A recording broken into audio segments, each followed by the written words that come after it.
Assalamualaikum warahmatullahi wabarakatuh. Perkenalkan, nama saya Diva Dimas Fitratul Putri dari Pendidikan Agama Islam Offering G2.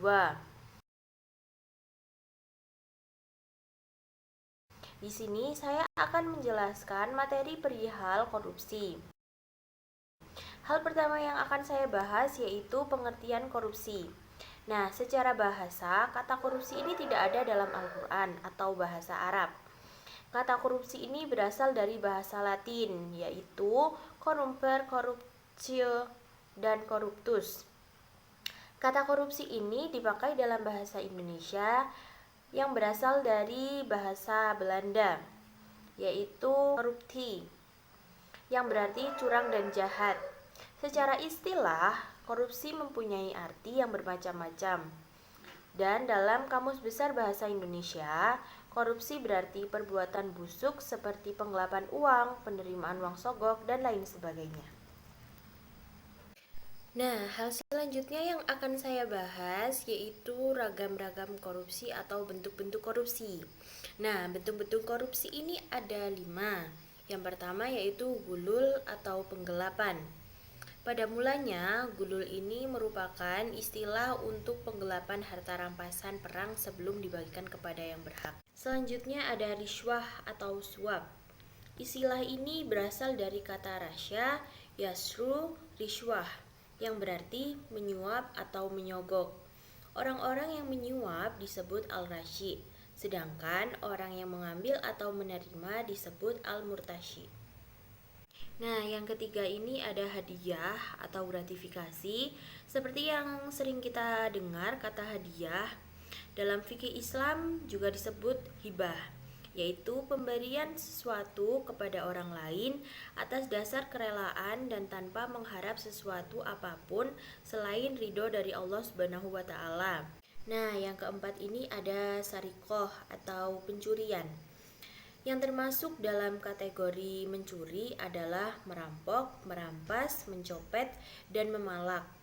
Tindak pencurian merupakan salah satu bentuk dari tindak pidana korupsi, karena pada hakikatnya korupsi ini adalah mencuri atau ngemplang uang negara, uang perusahaan, uang organisasi, atau uang orang lain tanpa alasan yang sah.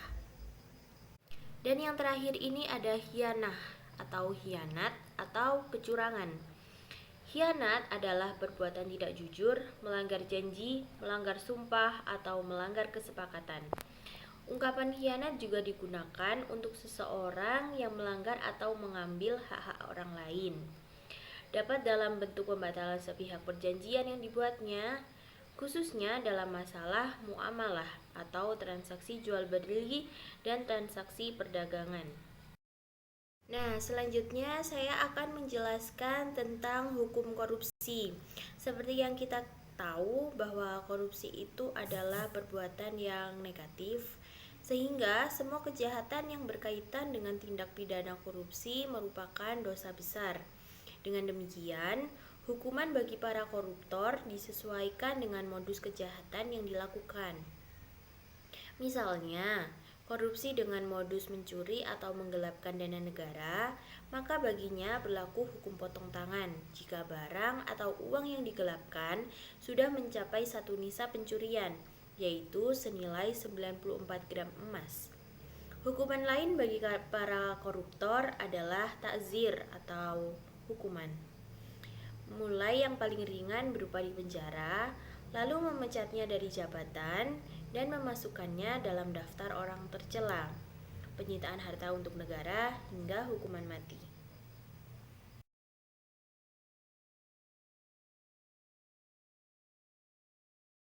Nah, selanjutnya ada motif-motif korupsi. Motif-motif korupsi ini dibedakan menjadi dua, yaitu motif internal dan motif eksternal. Yang pertama ada motif internal. Arti motif internal dalam hal ini adalah motif yang timbul dari diri seseorang yang melakukan korupsi itu sendiri. Motif internal itu antara lain ada 1. Sikap terlalu mencintai harta, 2. Sikap tamak dan serakah, 3. Sikap konsumtif dan hedonis, 4. Pemahaman agama yang dangkal. Dan yang terakhir, hilangnya nilai kejujuran. Nah, selanjutnya ada motif eksternal. Selain motif internal, terdapat pula motif eksternal yang mempengaruhi seseorang untuk melakukan korupsi. Motif eksternal itu antara lain: 1. Adanya kesempatan pada sistem yang rapuh. 2. Faktor budaya. 3. Faktor kebiasaan dan kebersamaan. 4. Penegakan hukum yang lemah. Nah, selanjutnya ini ada bahaya korupsi.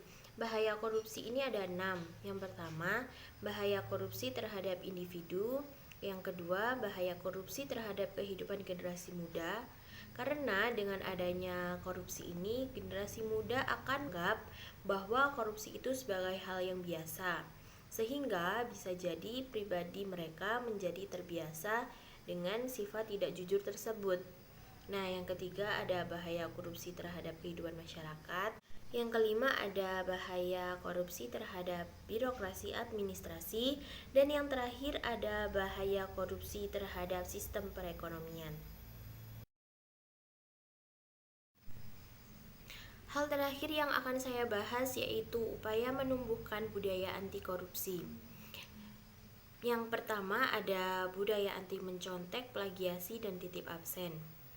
Hal tersebut harus melalui 2 proses, yaitu proses pembiasaan dan proses keteladanan. Yang pertama, proses pembiasaan ini harus dibiasakan untuk berperilaku jujur dan menjalani dengan baik agar memperoleh hasil yang maksimal.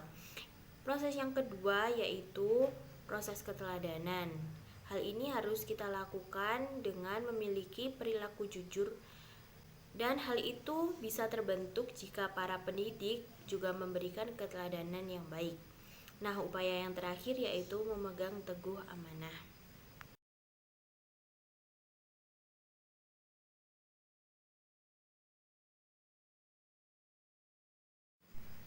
Sekian presentasi dari saya. Apabila ada kurang lebihnya mohon maaf. Wabillahi taufiq wal hidayah. Wassalamualaikum warahmatullahi wabarakatuh.